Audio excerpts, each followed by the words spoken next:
Thank you, Sabine. I'm just going to take this opportunity to let everybody know that I'm so glad to have such an esteemed panel. Sara, Naveed is a great friend. Minaal, to Tasneem, I'm looking forward to talking to you.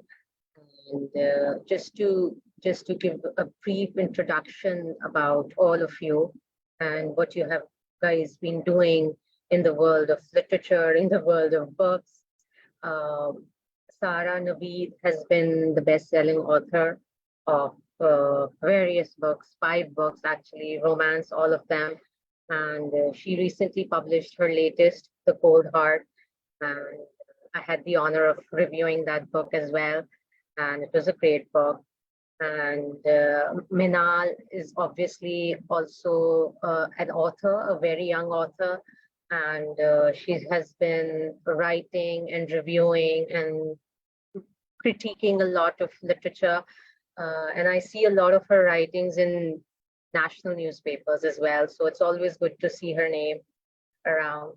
And Tasneem is a very well honored author as well. She belongs to a British Bengali origin, and she has a lot of extensive experience in PR, communications, marketing, and she's been her. I think her debut book was also a rom-com, which was Mr. Perfectly Fine, and which was I think published by Bonnier, Safre, if I'm not wrong. And then she has also been an award-winning podcast of Not Another Mom pod, and she brings more women to her podcast, especially those who do not get to voice out their opinions. So today we're going to discuss, because all of you have been writing romance for the longest of time, and I'd like you to first ask Sara. Sara, why did you want to be a romance writer? Hi, Sara. Hi, everyone, whoever is on board. I'm so glad to have been a part of this amazing session, and I'm really looking forward to have a wonderful conversation with all of you. Likewise. Why I chose you, why I chose to become a romance writer. I guess I always wanted to write romance because as long as I can remember, I've always been fond of this genre since I was a child. I grew up watching romance movies, and I guess Right. that's how I, found the love for this genre itself. I love reading romance books. Eric Segal's Love Story was my first romance book that I read. And since then, my love for this genre has never ended, and it only grew with time. So I guess the love for this genre itself was always there. So I knew whenever I had to write, I would write a love story. So yeah. Right. Right. Minal, what about you? Hi, Sarah. Okay, so Hi. first, I'm so glad to be here and to get to talk to all of you. Right. And okay, so first, I guess I should explain what my take on romance is, like on the romance genre. So the reason I wrote my novel, Our Tainted Souls, I wouldn't exactly call it a romance novel per se, because I Hmm. wanted to take a different turn to the romance genre, which I'm hoping I did somehow. I did justice to what I wanted to do, but I wanted to do things a little differently to what we've been used to reading, or to what we've grown up seeing or reading. I wanted to be a little different. And you know how to say that if you don't find something, if you don't get to read something that you actually want to read, just write that. So I wanted to do that for myself. So Right. I guess would be, yeah. Right. Tasneem, what about you? What made you a romance writer? Well, firstly, hi everyone. It's such an honor to be here today. I think my perspective might be a little bit different because I'm born and raised in the UK. And as a British Bengali Muslim woman, visibly Muslim woman, growing up here, growing up in London, especially back in the 80s and early 90s, there weren't many people that looked like me. So at school, for example, I was in a school of 1,000 girls, and I think I was one of 2 or 3 girls who wore a headscarf.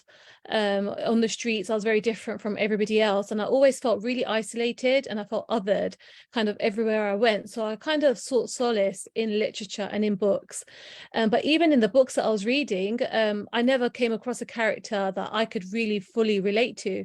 So I think I got into writing because of that. I wanted to write characters that I saw around me in my day-to-day life, people that reflected myself, my family, my sisters, and I wanted to capture that because up until now, no one had done that. And I didn't set out intentionally to write a romance book, but that just happened. It was a story I wanted to tell. I wanted to tell the story of what it's like to find a husband when you're, you know, a British Bengali in London, how hard it is and what you go through, basically the process. And I wanted to kind of capture that in a book. So it all kind of just fell into place like that. Right. Which actually also brings me to my next question. I mean, knowing that all of us are women out here, and of course, the panel of discussion is also entails women. Why do we always find romance being written by women? I mean, there are very few men, I'd say, who have actually elevated themselves to being romance writers, right? The most of the famous ones, Pauline Hoover, Sara, Naveed, Hina Shamsi, all of these are all women writers. Why do you think that is?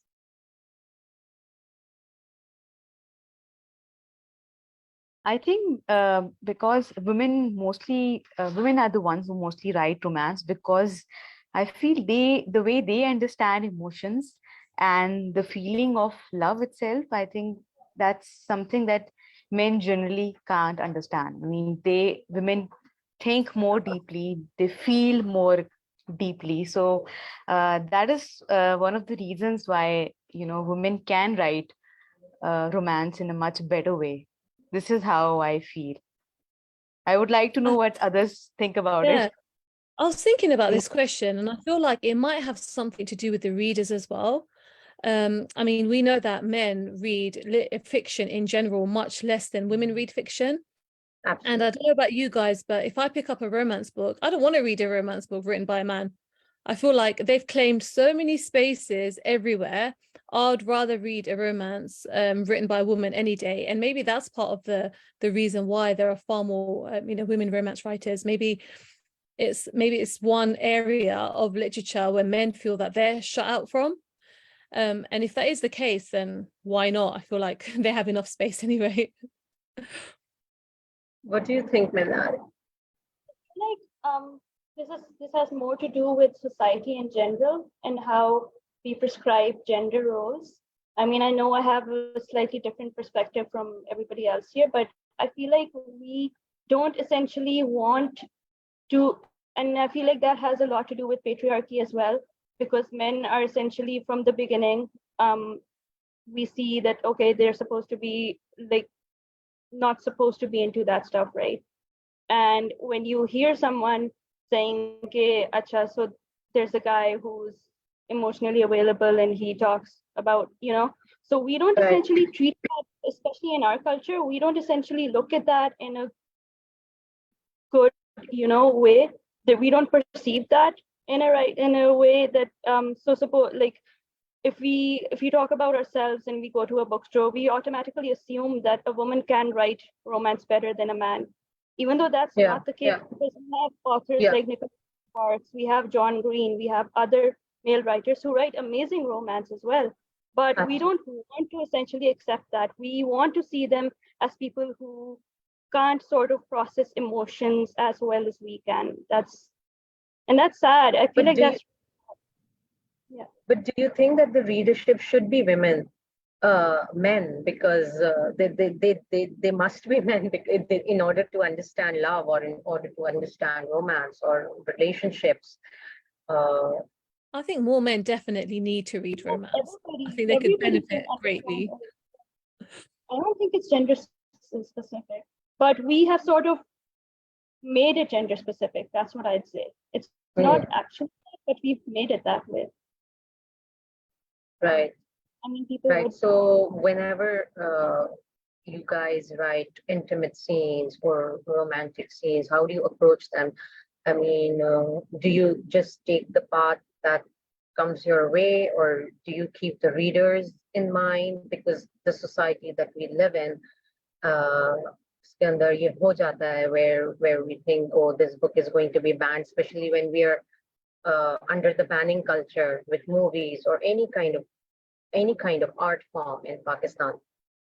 Uh, do you think how do you approach intimate scenes? How do you approach romantic scenes? Do you go over the top? Do you try to underplay it? Do you just put out whatever comes to your mind? I Sarah? don't know about you guys, but Yeah, I'm really, really careful. I'm really, yeah, really conscious of the fact that people are reading it and people are reading it knowing that I've written it. And right, I am really right. conscious. And my first book, I actually wrote a book called Desperate in Dubai about 10 years ago, 11 years ago it's been. And it was a bestseller in the Middle East. And it was banned. It was banned for, I'm sure it yeah, it was was. banned for a while before it was allowed out. And it wasn't even particularly racy, you know, I was really careful. Everything was really implied because it was set in the Middle East and a lot of Arab characters, and it kind of took that culture and there was a lot of implication. Nothing was spelt out, you know, it was all, you kind of got what Did was you, going on without going into I'm too much sorry, I'm detail. cutting you off, but did you have to kind of change the text for it to go through to make the cut? I didn't change it at all. I kept it as it was, and they did lift the ban. Right.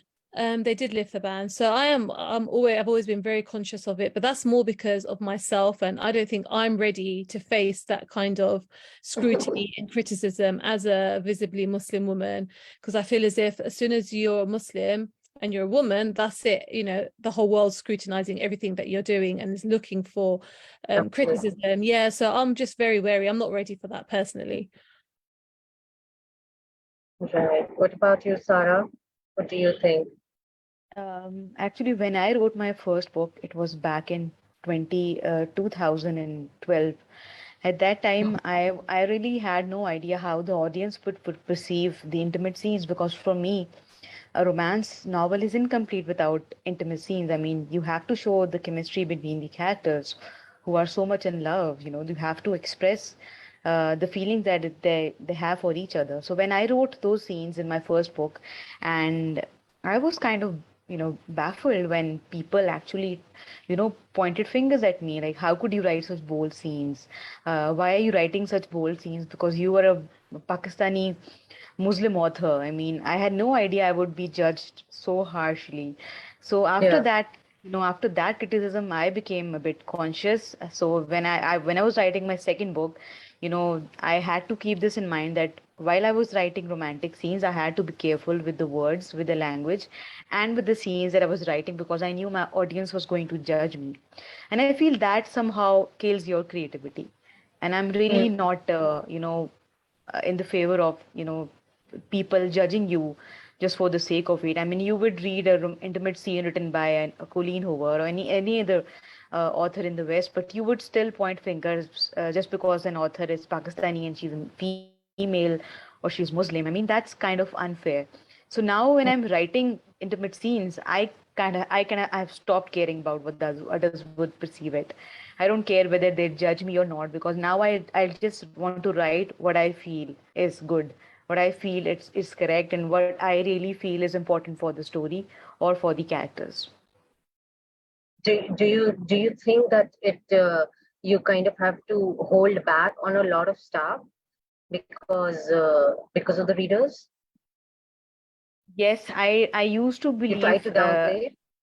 Yes, I do try to, downplay sometimes, but there are times where I really don't feel like downplaying at all, because now I feel uh, I am at that point whether don't really care whether how the audience is going to perceive the intimate scenes, because romance is all about intimacy, you can't really just take out such things from your book. It's a Yeah. romance novel. I mean, what else would you expect from it? So now I've stopped caring. Like I said, now I've stopped caring what people would think of it. This is quite surprising to come by, because I know for a fact, and I can personally vouch for it, that the world between us has been selling like crazy out here.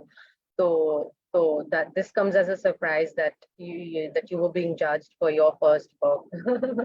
Yeah. Minaal, what do you think? Yeah, I agree because I loved I loved our story in series two, and I feel like you did it justice. You did all of the scene or everything justice, and I don't understand why you'd have trouble with, because yeah. Because the audience will just judge you anyway. I mean, They would, they just I feel like they judge you anyway, whether you sell or you don't sell, or people review your exactly. book or don't. Yeah. But I also think that once the writer is done writing his book or his or her book, and it goes into printing and it goes into to the bookstores, I think वो अब property readers की हो जाती है. मुझे ऐसा feel होता है Hmm. that it now belongs to the readers. Now you can perceive it whatever way you want. It doesn't stay with the writer anymore. True, that's absolutely true. I mean, when you write something and when you publish it, it's for the world, it's for the readers. I mean, it's not your book Yeah. anymore. You write for your readers and it's for them up to decide whether they like it or not. I mean, it will take them just a few hours and they'll just read your book in one setting and then they'll just Absolutely. decide the fate of your book. So Especially yes, fiction that's how and it happens. especially romance. Yes. How do you think, like many older women or many adult readership, they think that reading romance or romance books, they're kind of, they're just like you said, we just read it once because it's romance and because it's fiction, and you just read it and you dismiss it. और वो फिर किताब shelf पे पड़ी रहती है. Do you think that it's this chicklet जो दिया जाता है नाम, does it dismiss the romance genre as very light-hearted or very non-serious or very it's just for girls and it's just a chicklet, and it's not taken as seriously as other genres are, like politics or economics or creative nonfiction? I think yes, romance is a genre that is, very unfairly judged by people in general. And most people also think that romance is a genre that is, people write romance books for boring housewives just to entertain them.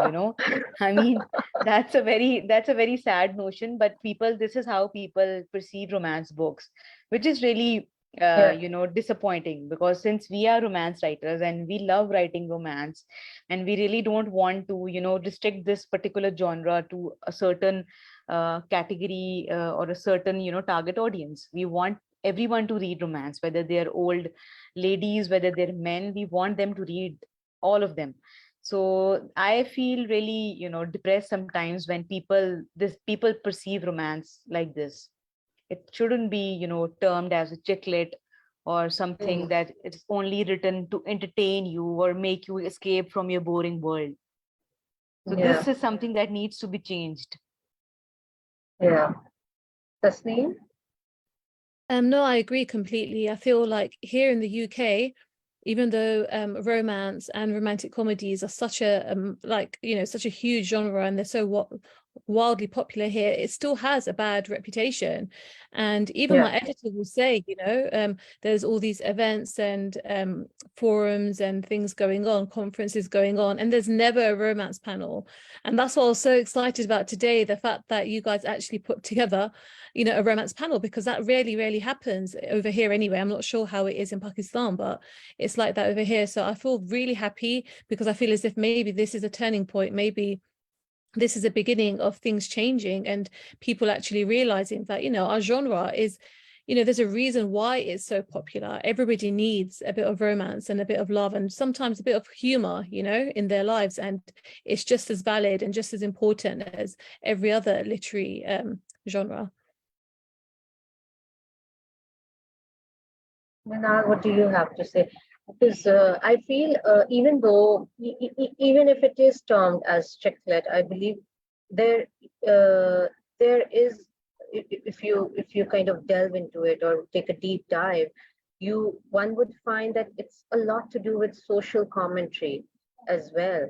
Just Moni Mohsin ki books, I believe people just, especially the Butterfly series, I believe those are completely dismissed as chick lit for by the young by the younger lot, but it has a lot to do with social commentary of what's happening around in the society. I feel like just because of that label, we're depriving everybody of a deeper sort of association with the book, because Absolutely. usually there are other underlying themes within the books. I mean, as you said, Moni Mohsin, because it's like we dismiss her, like people dismiss her, the Butterfly series, as okay, acha, it's just for people at home, just sitting at home wanting a light read or whatever. But it does have a serious social commentary behind that, and it sheds a light on a lot of important topics. And in the same way, I feel like other writers, Western writers as well, if we talk about John Green, there are other underlying issues that he actually deals with really well. If you look at Turtles All the Way Down, or even, I mean, people dismiss The Fault in Our Stars as, just a high school whatever. But Yeah, it talks about grief in a really relatable way, I would say. right. When we dismiss that as simply a chick lit or like it's just a romance novel, we sometimes ignore that there might be other deeper themes as well. So I completely agree with that. On that point, Minaal, 100%, I agree with you. I mean, even my book, you think it's just about romance and about finding a husband, but there's a lot of kind of commentary about our culture. There's stuff about colorism, there's Islamophobia, there's race, there's sexual abuse, there's like so much else that weaved into the story. And you're right, it's such a shame that we get, put under this one umbrella and assume it's just something really light and there's no substance, but actually, yeah, there are a lot of other themes going on. Right. So this kind of brings me to my next question, which is where we talk about Gothic. I mean, Gothic is kind of termed as a dark twin of romance.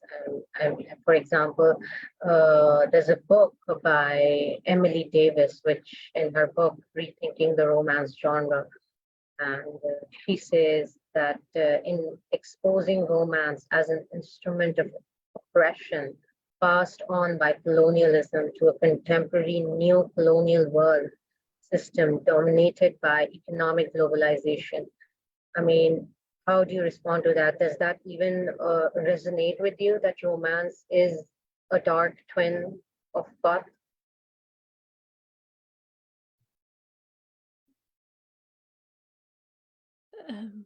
That makes no sense to me whatsoever. Sara, what do you have to Exactly. say? I mean, even this question itself doesn't make much sense. I mean, yes, the genre of romance has, How generally do you think evolved. romance has evolved like over the times? How do you think पहले romance कैसे लिखा जाता था? I mean, there were books by Jane Austen and Charlotte Bronte and all these, and now romance is written in a completely different lens, right? Hmm. It's very fast paced. Definitely, Yeah. this genre has evolved over time and has incorporated, diverse voices and various themes and Hmm. perspectives, Hmm. including those that, challenge dominant ideologies. So it is worth noting that the Gothic genre, like any other literary genre, has its own limitations and, potential pitfalls. So as it's for, as writers, it's really important for us to recognize that there are different readers, and they may have different evaluations or interpretations of the literary genres depending on their cultural backgrounds, their personal experiences. So it's really crucial to approach literary analysis with an open mind and a willingness to engage with different perspectives. So I don't think it would be fair to call romance dark twin by saying that Gothic is a dark twin of romance. Hmm. Both are very diverse, genres in that case. Right. So, what has been your favorite piece of writing? I mean, Sarah, what has been your favorite book so far that you've written? Your From favorite my book? own books, Yeah, yeah, yeah. I think it would be All of My Heart. It was my third book. Hmm. That Yeah, you the think that reason was I your like, best? yeah, I think because I think that is something I would try to work on a very mature theme, and the characters in the book were quite Mhm. mature. Even the storyline and the plot, I feel it's really close to my heart, and it is a subject that is quite relevant to our society as well. It talks about various things. It talks about marriage, it talks about relationships, friendship, Mhm. and the struggles of living in a society like we are living in right now. So I think I did a pretty good job with that book, and it's really close to my heart. Right. Tasneem, what about you? What is your favorite book of yourself? Well, well, I've written 4 books. 2 are out. 2 are coming out next year. And I think, Marshall. yeah, inshallah. But the of all of them, I think I've written a teenage book, a YA, and that should be coming out at the end of next year. And I think that one's really close to my heart. It's called Hijabi, and it's basically the book I wish I had when I was a teenager. And Right. yeah, it's really close to my heart. I mean, the main character is inspired by my niece. There's someone who's just like my mom in there. There's someone like my sister. Everyone's in there. My whole family's in this book. And Have you fictionalized it, or are these like kind of real characters really? I've fixed the story is fiction. So what happens in the Right. story is fiction, but the actual characters are completely based on real people. I've even kept their names. I haven't even bothered to change the Right. names. But what happens in the story is fiction. But I think that's really close to my heart. It's a project that, has meant a lot to me. And I hope it's something that the younger women here in the UK can read and just really connect with and find a bit of Mm. hope in. Yeah. You've kind of delved into a very different niche, I believe, because romance is usually written by and for older women, and to jump into young adults is something quite new that I haven't come across as yet. Well, let's see how how people receive it when it comes out. Might be speaking too soon. Yeah, right, right. Minal, what do you have to say? What is your favorite work? Okay, so I've only written one novel till now. I'm working on my next one right now. But so my debut novel, Our Tainted Souls, it is really close to my heart because it's dealing with issues that I wanted books to actually deal with. But so essentially, it deals with the consequences of it's the sort of like a blend of contemporary fiction and political thriller with elements of romance in it, I'd say. But Wow, I've sort that's something yeah, to look forward to. so I've dealt with romance in a way that is different from other romance novels, I'd say. But so it deals with the consequences of what comes with, the lust for power, running after that, corruption, political Yeah, corruption, and all of that, and the consequences and how we can make different choices about it, because all of my characters are faced with similar problems in their own like capacity according to their own situation and circumstances, and all of them have similar choices to make, but each of them makes a different one. So that I'd say that right, yeah, I was working on it for like 4 years, and I finally managed to like sort of pen everything down, and it is really close to my heart right. So because when is that coming out, Minal? When can we read it? it is out, Our Tainted Souls. Right. So book publishing is kind of never ending. It's the slowest industry ever. Yeah, It it But was takes a out lot of in time. 2020 actually. Yeah, yeah, I believe I talked to you about it too. To me, right. Yeah, Sarah. yes, of course I remember it. Of course I remember. Yeah. Yeah. No, even Sarah knows. I don't, Yeah. but Yeah. anyway. All So I'm right. Would you guys like to read a passage from your books? Any of you? That would be great. I can if you guys want to.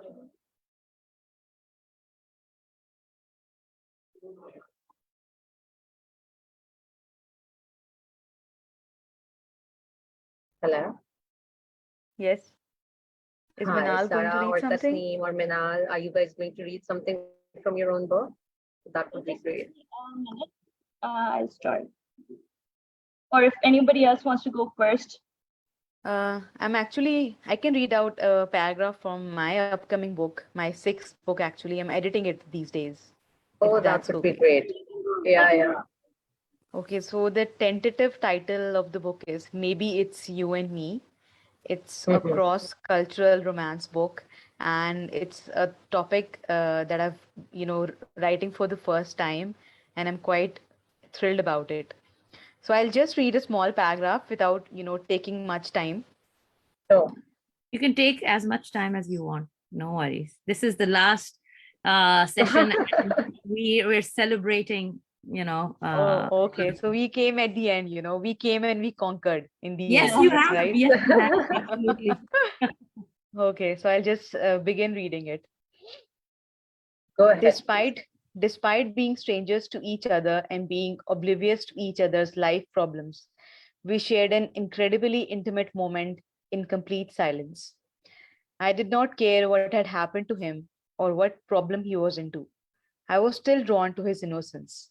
Those eyes could do nothing wrong with anyone. He did not seem capable of harming anyone. Whatever accusations his folks were putting on him would be wrong. I was certain he was innocent. I could tell that just by looking into his eyes. Who knew that one long glance in the middle of the night was all it would take for me to fall in love with that boy? That was it. Just a small bit. That was beautiful. Minaal, do you want to go next? Sure. Okay, so this is a particular paragraph which it's from the second chapter, and it's where my female protagonist is sort of questioning how she has been raised all these years and the choices she's made and what she's been taught. So because I'm sort of trying to convey that sometimes what we see around us and what's being taught to us, what's being passed down to us, it might not actually be, what's right, because it's sort of like a cultural commentary, I'd say. So here it goes. It had started a couple of years ago, she recalled. She had started thinking differently about herself, her parents, and the world in general. She attributed it all to age, of course. When she had been a little girl, she had believed everything she had been told without a shadow of a doubt. She had believed, for example, that if children stayed out past 5 in the evening, they were carried off by evil witches. She had believed everything that they had told her about the world and had never questioned it, for good children were not supposed to question their adults. But then she had begun to think. She had really started to get curious about the logic behind everything she had ever been told. Why was she told to do some things a certain way, and why was it so wrong if she did it a little differently? Why did her parents think a certain way and were unwilling to listen to anyone with a different opinion? She had tried on numerous occasions to ask them to get them to understand how she imagined the world should be, and about how she believes that as long as you were not doing anything morally wrong, you did not have to worry about anything. But of course, their definition of being morally wrong differed from hers, and their only answer was, what will people say? People, she had come to realize, were the main problem. It was either them or the assumptions that what they thought and said about you mattered. It made her blood simmer in her veins whenever she heard those words, and she always felt like screaming when they were uttered. She would not understand why her parents would care about what people thought as long as they knew the truth.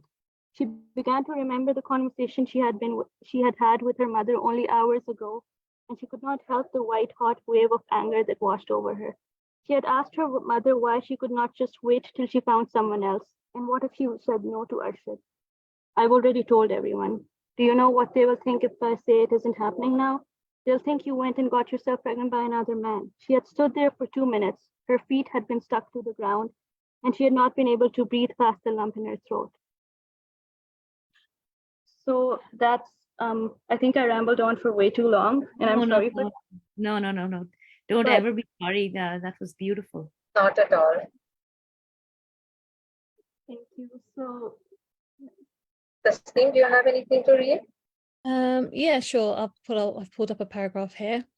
Okay, this is kind of halfway through the book, and my main character Zara, her mom's been trying to set her up with various people, but then Right. she's got her own kind of two guys on the scene, right? Okay, so, I try to spend the rest of the day lazing around in bed, waiting for Sam to call me back and Adam to update his social media. But my plan is short-lived when my mom phones me, yes, phones me from downstairs, and tells me to get my butt in the kitchen and learn how to make a Bengali fish curry.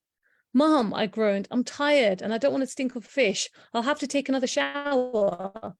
You're happy enough to eat it though, aren't you? Calm down right now. Who's going to marry a woman who can't cook basic curries?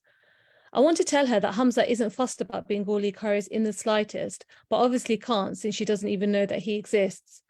When I drag myself downstairs, I find a huge scaly fish resting on a tray by the sink. I stare at it queasily, and the one eye that's facing me stares back.